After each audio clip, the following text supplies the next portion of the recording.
Acte troisième, scène première, devant le château, entre le baron et maître Blasius. Le baron, indépendamment de votre ivrognerie, vous êtes un bélître, maître Blasius. Mes valets vous voient entrer furtivement dans l'office, et quand vous êtes convaincu d'avoir volé mes bouteilles, de la manière la plus pitoyable, vous croyez vous justifier en accusant ma nièce d'une correspondance secrète, maître Blasius. Mais, monseigneur, veuillez vous rappeler, le baron, sortez, monsieur l'abbé, et ne reparaissez jamais devant moi. Il est déraisonnable d'agir comme vous le faites, et ma gravité m'oblige à ne vous pardonner de ma vie. Il sort, maître Blasius le suit, entre Perdicant, Perdicant. Je voudrais bien savoir si je suis amoureux. D'un côté, cette manière d'interroger tant soit peu cavalière pour une fille de 18 ans, d'un autre, les idées que ces nonnes lui ont fourrées dans la tête auront de la peine à se corriger. De plus, elle doit partir aujourd'hui. Diable, je l'aime, cela est sûr. Après tout, qui sait? Peut-être elle répétait une leçon, et d'ailleurs il est clair qu'elle ne se soucie pas de moi. D'une autre part, elle a beau être jolie, cela n'empêche pas qu'elle n'ait des manières beaucoup trop décidées, et un ton trop brusque. Je n'ai qu'à n'y plus penser. Il est clair que je ne l'aime pas. Cela est certain qu'elle est jolie. Mais pourquoi cette conversation d'hier ne veut-elle pas me sortir de la tête? En vérité, j'ai passé la nuit à radoter. Où vais-je donc? Ah, je vais au village. Il sort. Scène 2. Un chemin. Entre maître Briden. Que font-ils maintenant? Hélas, voilà midi. Ils sont à table. Que mangent-ils? Que ne mangent-ils pas? J'ai vu la cuisinière traverser le village avec un énorme dindon. L'aide portait les truffes avec un panier de raisins. Entre maître Blasius. Maître Blasius! Ô disgrâce imprévue! Me voilà chassé du château, par conséquent de la salle à manger. Je ne boirai plus le vin de l'office. Maître Briden. Je ne verrai plus fumer les plats. Je ne chaufferai plus au feu de la noble cheminée mon ventre copieux. Maître Blasius. Pourquoi une fatale curiosité m'a-t-elle poussé à écouter le dialogue de Dame Pluche et de sa nièce? Pourquoi ai-je rapporté au baron tout ce que j'ai vu? Maître Briden. Pourquoi un vain orgueil m'a-t-il éloigné de ce dîner honorable où j'étais si bien accueilli? Que m'importait d'être à droite ou à gauche? Maître Blasius. Hélas, j'étais gris, il faut en convenir, lorsque j'ai fait cette folie. Maître Briden. Hélas, le vin m'avait monté à la tête quand j'ai commis cette imprudence. Maître Blasius. Il me semble que voilà le curé. Maître Briden. C'est le gouverneur en personne. Maître Blasius. Oh, oh, monsieur le curé, que faites-vous là? Maître Briden. Moi, je vais dîner. N'y venez-vous pas? Maître Blasius. Pas aujourd'hui. Hélas, maître Briden, intercédez pour moi. Le baron m'a chassé. J'ai accusé faussement mademoiselle Camille d'avoir une correspondance secrète. Et cependant, Dieu m'est témoin que j'ai vu ou que j'ai cru voir Dame Pluche dans la luzerne. Je suis perdu, monsieur le curé. Maître Briden. Que m'apprenez-vous là? Maître Blasius. Hélas, hélas, la vérité. Je suis en disgrâce complète pour avoir volé une bouteille. Maître Briden. Que parlez-vous, messire, de bouteilles volées à propos d'une luzerne et d'une correspondance? Maître Blasius. Je vous supplie de plaider ma cause. Je suis honnête, seigneur Briden. Ô digne seigneur Briden, je suis votre serviteur. Maître Briden, à part, ô fortune, est-ce un rêve? Je serai donc assis sur toi, ô chaise bienheureuse? Maître Blasius, je vous serai reconnaissant d'écouter mon histoire et de vouloir bien m'excuser, brave seigneur, cher curé. Maître Briden. Cela m'est impossible, monsieur. Il est midi sonné, et je m'en vais dîner. Si le baron se plaint de vous, c'est votre affaire. Je n'intercède point pour un ivrogne. À part. Vite, volons à la grille. Et toi, mon ventre, arrondis-toi. Il sort en courant. Maître Blasius, seul. Misérable Pluche, c'est toi qui payeras pour tous. Oui, c'est toi qui es la cause de ma ruine, femme déhontée, vile entremetteuse. C'est à toi que je dois cette disgrâce. Ô sainte université de Paris, on me traite d'ivrogne. Je suis perdu si je ne saisis une lettre, et si je ne prouve au baron que sa nièce a une correspondance. Je l'ai vu ce matin écrire à son bureau. Patience, voici du nouveau. Passe Dame Pluche portant une lettre. Pluche, donnez-moi cette lettre. Dame Pluche, que signifie cela? C'est une lettre de ma maîtresse que je vais mettre à la poste au village. Maître Blasius, donnez-la-moi, ou vous êtes morte. Dame Pluche, moi morte, morte? Maître Blasius. Oui, morte Pluche. Donnez-moi ce papier. Ils se battent. Entre Perdican. Perdican. Qu'y a-t-il? Que faites-vous, Blasius? Pourquoi violenter cette femme? Dame Pluche. Rendez-moi la lettre. Il me l'a prise, Seigneur. Justice, Maître Blasius. C'est une entremetteuse, Seigneur. Cette lettre est un billet doux. Dame Pluche. C'est une lettre de Camille, Seigneur, de votre fiancé. Maître Blasius. C'est un billet doux à un gardeur de dindons. Dame Pluche. Tu en as menti, abbé. Apprends cela de moi.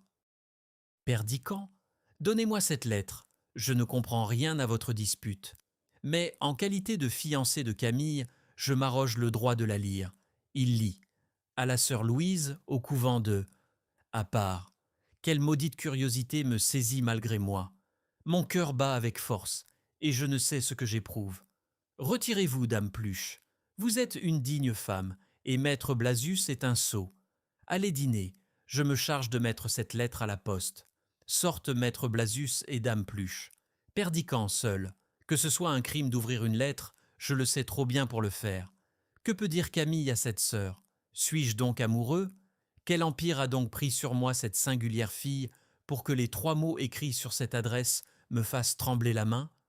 Cela est singulier. Blasius, en se débattant avec la dame Pluche, a fait sauter le cachet. Est-ce un crime de rompre le pli? Bon, je n'y changerai rien. Il ouvre la lettre et lit. Je pars aujourd'hui, ma chère, et tout est arrivé comme je l'avais prévu. C'est une terrible chose. Mais ce pauvre jeune homme a le poignard dans le cœur. Il ne se consolera pas de m'avoir perdu. Cependant, j'ai fait tout au monde pour le dégoûter de moi. Dieu me pardonnera de l'avoir réduit au désespoir par mon refus. Hélas, ma chère, que pouvais-je y faire? Priez pour moi. Nous nous reverrons demain et pour toujours. Tout à vous du meilleur de mon âme. Camille. Est-il possible? Camille écrit cela? C'est de moi qu'elle parle ainsi. Moi au désespoir de son refus. Eh bon Dieu! Si cela était vrai, on le verrait bien. Quelle honte peut-il y avoir à aimer? Elle a fait tout au monde pour me dégoûter, dit-elle. Et j'ai le poignard dans le cœur? Quel intérêt peut-elle avoir à inventer un roman pareil? Cette pensée que j'avais cette nuit est-elle donc vraie? Ô femme, cette pauvre Camille a peut-être une grande piété. C'est de bon cœur qu'elle se donne à Dieu. Mais elle a résolu et décrété qu'elle me laisserait au désespoir. Cela était convenu entre les bonnes amies avant de partir du couvent. On a décidé que Camille allait revoir son cousin, qu'on le lui voudrait faire épouser, qu'elle refuserait et que le cousin serait désolé. Cela est si intéressant, une jeune fille qui fait à Dieu le sacrifice du bonheur d'un cousin. Non, non, Camille, je ne t'aime pas, je ne suis pas au désespoir, je n'ai pas le poignard dans le cœur, et je te le prouverai. Oui, tu sauras que j'en aime une autre avant de partir d'ici. Oh là, brave homme, entre un paysan, allez au château, dites à la cuisine qu'on envoie un valet porter à mademoiselle Camille le billet que voici. Il écrit. Le paysan. Oui, monseigneur, il sort, Perdican, maintenant à l'autre. Ah, je suis au désespoir. Oh là, Rosette, Rosette. Il frappe à une porte. Rosette, ouvrant. C'est vous, monseigneur. Entrez, ma mère y est. Perdican. Mets ton plus beau bonnet, Rosette, et viens avec moi. Rosette. Où donc? Perdican. Je te le dirai. Demande la permission à ta mère, mais dépêche-toi. Rosette. Oui, monseigneur. Elle entre dans la maison. Perdican. J'ai demandé un nouveau rendez-vous à Camille, et je suis sûr qu'elle y viendra. Mais, par le ciel, elle n'y trouvera pas ce qu'elle compte y trouver. Je veux faire la cour à Rosette devant Camille elle-même. Scène 3. Le petit bois. Entre Camille et le paysan. Le paysan. Mademoiselle, je vais au château porter une lettre pour vous. Faut-il que je vous la donne ou que je la remette à la cuisine, comme me l'a dit le seigneur Perdican? Camille. Donne-la-moi, le paysan. Si vous aimez mieux que je la porte au château, ce n'est pas la peine de m'attarder. Camille. Je te dis de me la donner. Le paysan. Ce qui vous plaira. Il donne la lettre. Camille. Tiens, voilà pour ta peine. Le paysan. Grand merci. Je m'en vais, n'est-ce pas? Camille. Si tu veux. Le paysan. Je m'en vais, je m'en vais. Il sort. Camille, lisant. Perdican me demande de lui dire adieu, avant de partir, près de la petite fontaine où je l'ai fait venir hier. Que peut-il avoir à me dire? Voilà justement la fontaine, et je suis toute portée. Dois-je accorder ce second rendez-vous? Ah, elle se cache derrière un arbre. Voilà Perdican qui approche avec Rosette, ma sœur de lait. Je suppose qu'il va la quitter. Je suis bien aise de ne pas avoir l'air d'arriver la première. Entre Perdican et Rosette, qui s'assoit. Camille, cachée, à part. Que veut dire cela? Il la fait asseoir près de lui? Me demande-t-il un rendez-vous pour y venir causer avec une autre? Je suis curieuse de savoir ce qu'il lui dit. Perdican, à haute voix, de manière que Camille l'entende. Je t'aime, Rosette. Toi seule au monde tu n'as rien oublié de nos beaux jours passés. Toi seule tu te souviens de la vie qui n'est plus.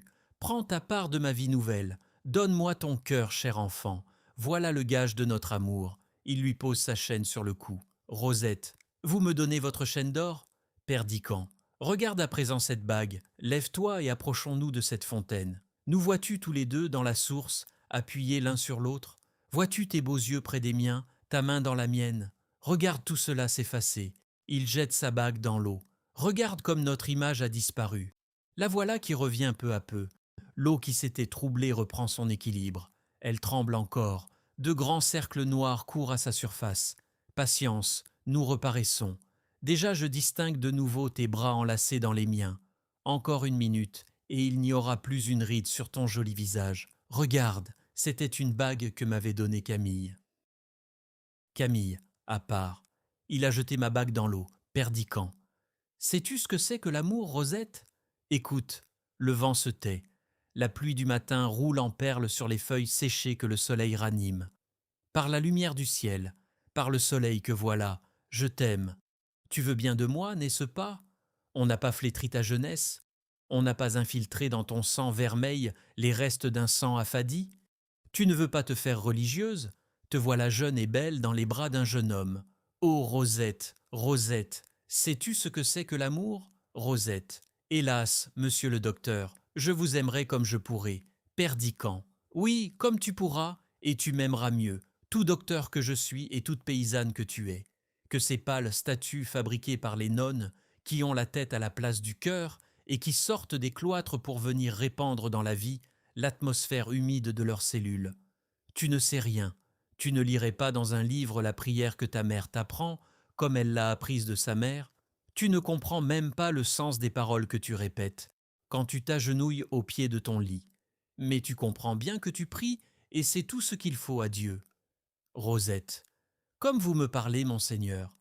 Perdican, tu ne sais pas lire, mais tu sais ce que disent ces bois et ces prairies, ces tièdes rivières, ces beaux champs couverts de moissons, toute cette nature splendide de jeunesse.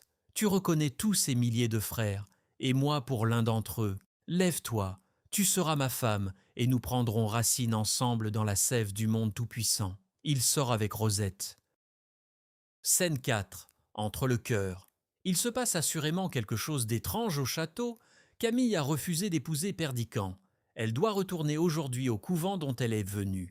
Mais je crois que le seigneur son cousin s'est consolé avec Rosette.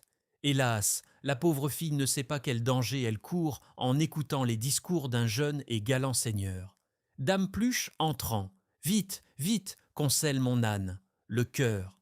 Passerez-vous comme un songe léger, ô vénérable dame? Allez-vous si promptement enfourcher de rechef cette pauvre bête qui est si triste de vous porter? Dame Pluche, Dieu merci, chère canaille, je ne mourrai pas ici. Le cœur, mourrez au loin, Pluche, mamie. Mourrez inconnu dans un caveau malsain. Nous ferons des vœux pour votre respectable résurrection.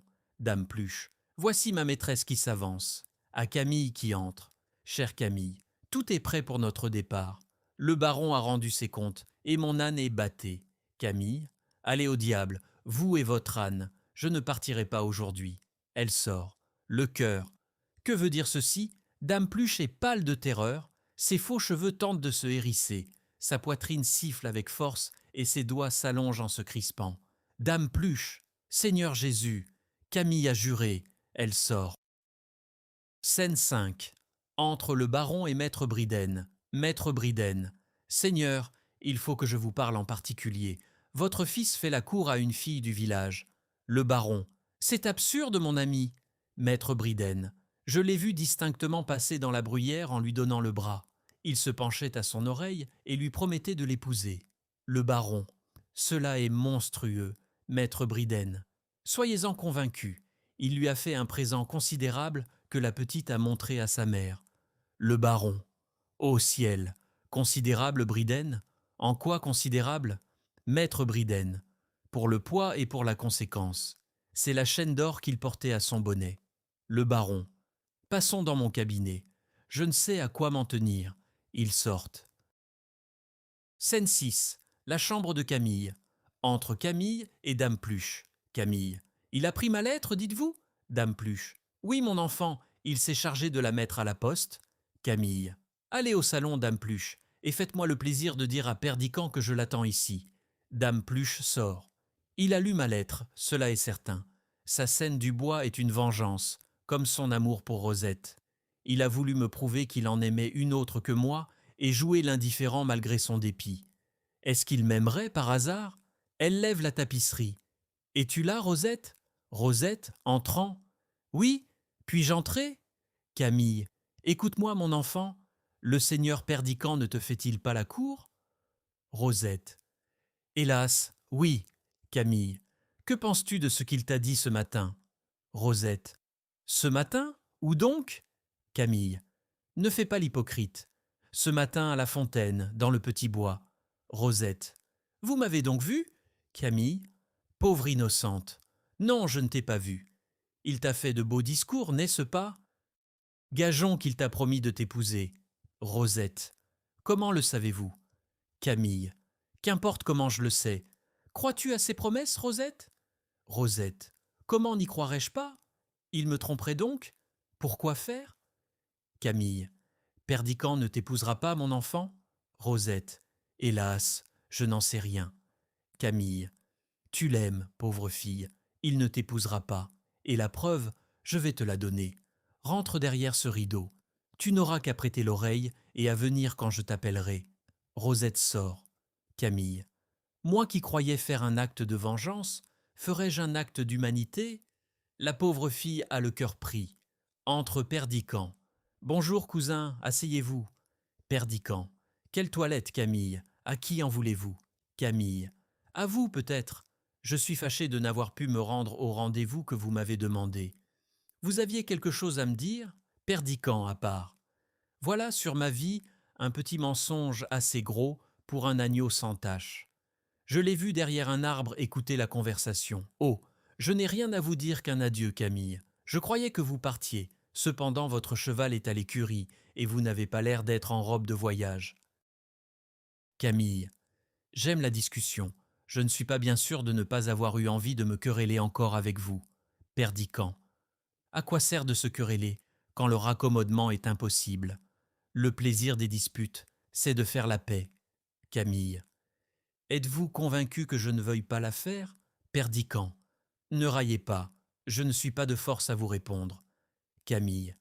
Je voudrais qu'on me fît la cour. Je ne sais si c'est que j'ai une robe neuve, mais j'ai envie de m'amuser. Vous m'avez proposé d'aller au village. Allons-y, je veux bien. Mettons-nous en bateau. J'ai envie d'aller dîner sur l'herbe ou de faire une promenade dans la forêt. Fera-t-il clair de lune ce soir? Cela est singulier. Vous n'avez plus au doigt la bague que je vous ai donnée. Perdican, je l'ai perdue. Camille. C'est donc pour cela que je l'ai trouvée. Tenez, Perdican, la voilà. Perdican. Est-ce possible? Où l'avez-vous trouvée? Camille. Vous regardez si mes mains sont mouillées, n'est-ce pas? En vérité, j'ai gâté ma robe de couvent pour retirer ce petit hocher d'enfant de la fontaine. Voilà pourquoi j'en ai mis une autre. Et je vous dis, cela m'a changé. Mettez donc cela à votre doigt. Perdican. Tu as retiré cette bague de l'eau, Camille, au risque de te précipiter? Est-ce un songe? La voilà. C'est toi qui me la mets au doigt. Ah, Camille, pourquoi me le rends-tu, ce triste gage d'un bonheur qui n'est plus? Parle, coquette et imprudente fille. Pourquoi pars-tu? Pourquoi restes-tu? Pourquoi d'une heure à l'autre changes-tu d'apparence et de couleur, comme la pierre de cette bague à chaque rayon de soleil? Camille.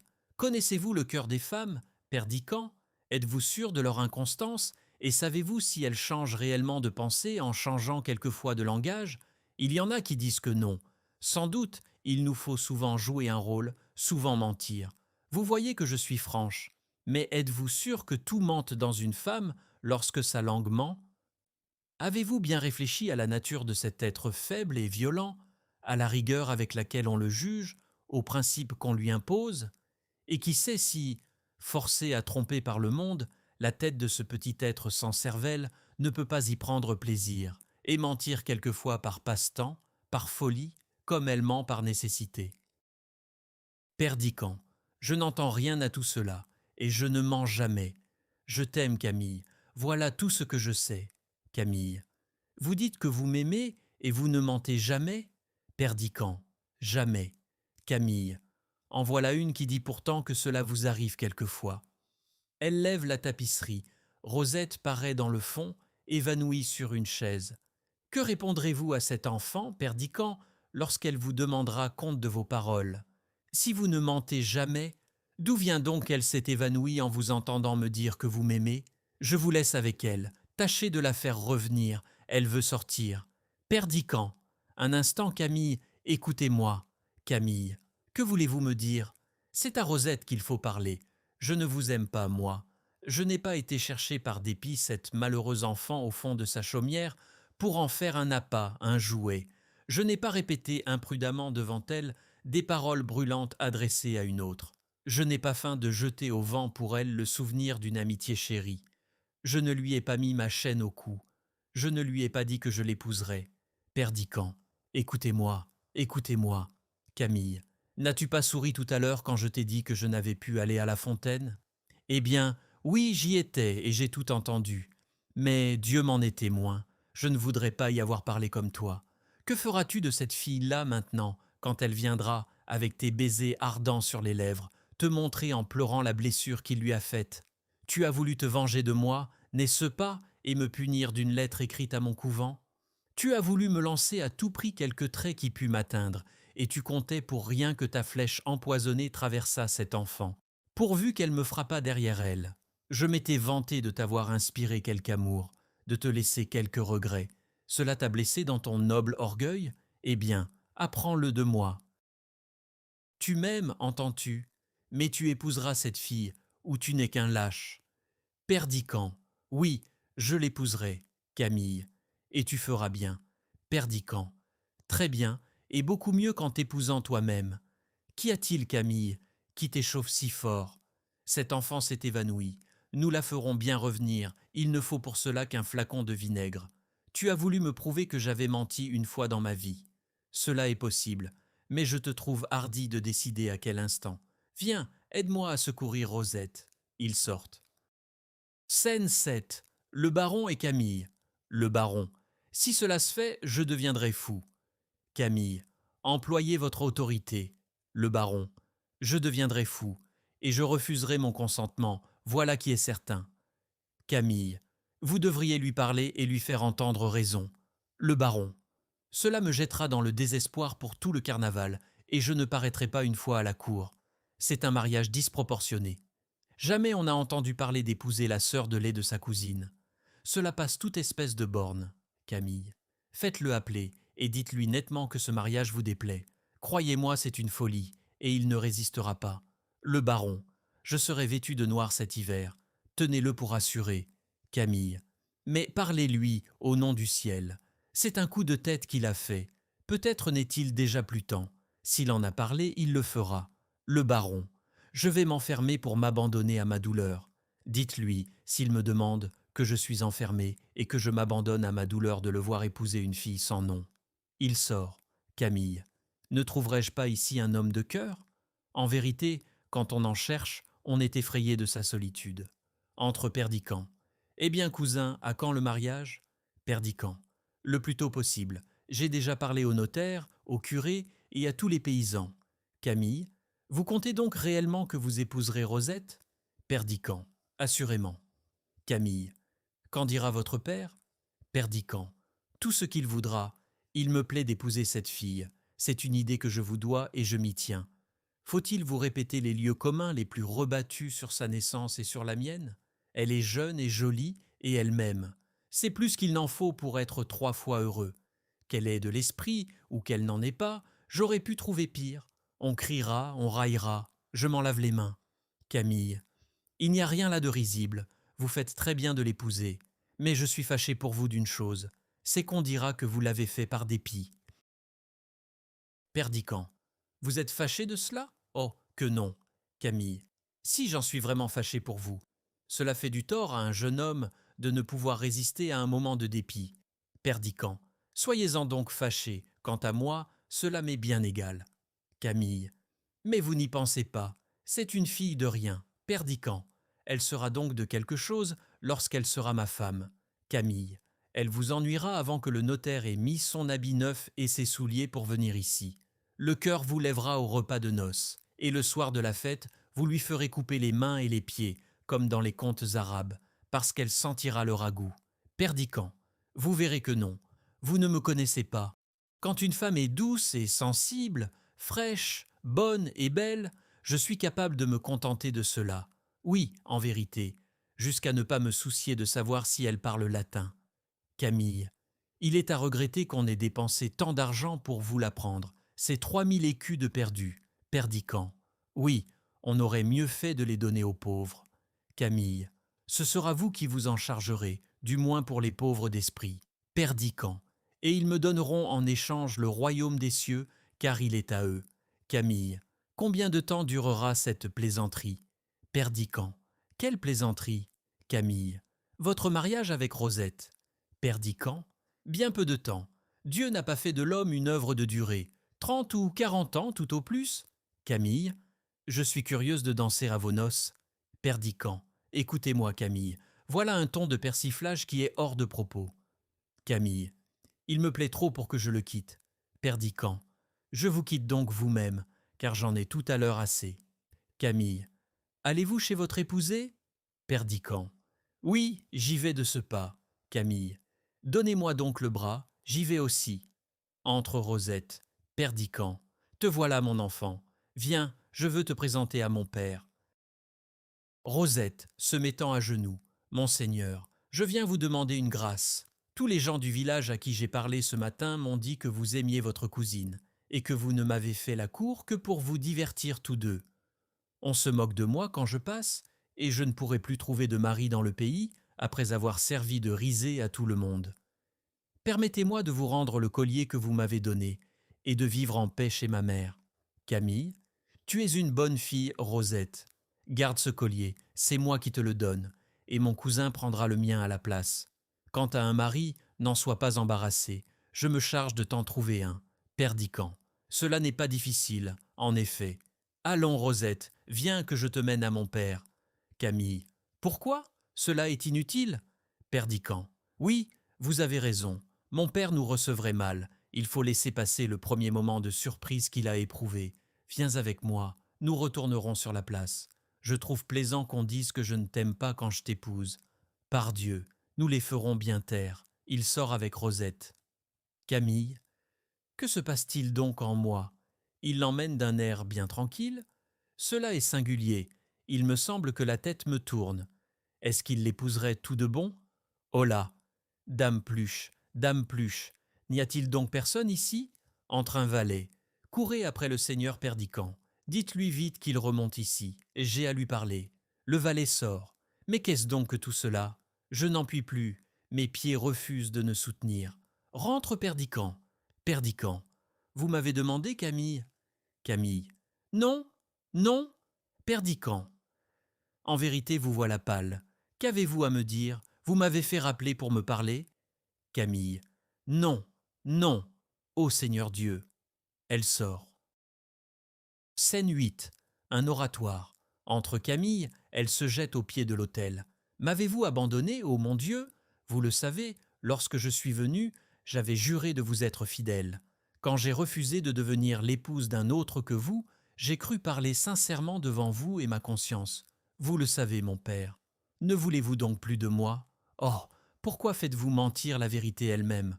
Pourquoi suis-je si faible? Ah, malheureuse, je ne puis plus prier. Entre Perdican, Perdican. Orgueil, le plus fatal des conseillers humains, qu'es-tu venu faire entre cette fille et moi? La voilà pâle et effrayée, qui presse sur les dalles insensibles son cœur et son visage.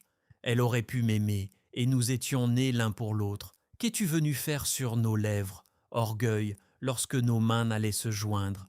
Camille. Qui m'a suivi? Qui parle sous cette voûte? Est-ce toi, Perdican? Perdicant, insensés que nous sommes, nous nous aimons. Quel songe avons-nous fait, Camille? Quelles vaines paroles, quelle misérable folie ont passé comme un vent funeste entre nous deux? Lequel de nous a voulu tromper l'autre? Hélas, cette vie est elle-même un si pénible rêve. Pourquoi encore y mêler les nôtres? Ô mon Dieu, le bonheur est une perle si rare dans cet océan d'ici-bas. Tu nous l'avais donné, pécheur céleste, tu l'avais tiré pour nous des profondeurs de l'abîme, cet inestimable joyau. Et nous, comme des enfants gâtés que nous sommes, nous en avons fait un jouet. Le vert sentier qui nous amenait l'un vers l'autre avait une pente si douce, il était entouré de buissons si fleuris, il se perdait dans un si tranquille horizon. Il a bien fallu que la vanité, le bavardage et la colère vinssent jeter leurs rochers informes sur cette route céleste qui nous aurait conduits à toi dans un baiser. Il a bien fallu que nous nous fissions du mal, car nous sommes des hommes. Ô insensés, nous nous aimons. Il la prend dans ses bras. Camille, oui, nous nous aimons, Perdicant. Laisse-moi le sentir sur ton cœur. Ce Dieu qui nous regarde ne s'en offensera pas. Il veut bien que je t'aime. Il y a 15 ans qu'il le sait. Perdicant, chère créature, tu es à moi. Il l'embrasse. On entend un grand cri derrière l'autel. Camille, c'est la voix de ma sœur de lait. Perdicant. Comment est-elle ici? Je l'avais laissée dans l'escalier, lorsque tu m'as fait rappeler. Il faut donc qu'elle m'ait suivi sans que je m'en sois aperçu. Camille. Entrons dans cette galerie, c'est là qu'on a crié. Perdicant, je ne sais ce que j'éprouve. Il me semble que mes mains sont couvertes de sang. Camille. La pauvre enfant nous a sans doute épiés. Elle s'est encore évanouie. Viens, portons-lui secours. Hélas, tout cela est cruel. Perdicant. Non, en vérité, je n'entrerai pas. Je sens un froid mortel qui me paralyse. Vas-y, Camille, et tâche de la ramener. Camille, sors. Je vous en supplie, mon Dieu, ne faites pas de moi un meurtrier. Vous voyez ce qui se passe? Nous sommes deux enfants insensés, et nous avons joué avec la vie et la mort. Mais notre cœur est pur. Ne tuez pas Rosette, Dieu juste. Je lui trouverai un mari, je réparerai ma faute. Elle est jeune, elle sera heureuse. Ne faites pas cela, ô Dieu. Vous pouvez bénir encore 4 de vos enfants. Eh bien, Camille, qu'y a-t-il? Camille rentre. Camille, elle est morte. Adieu, Perdicant.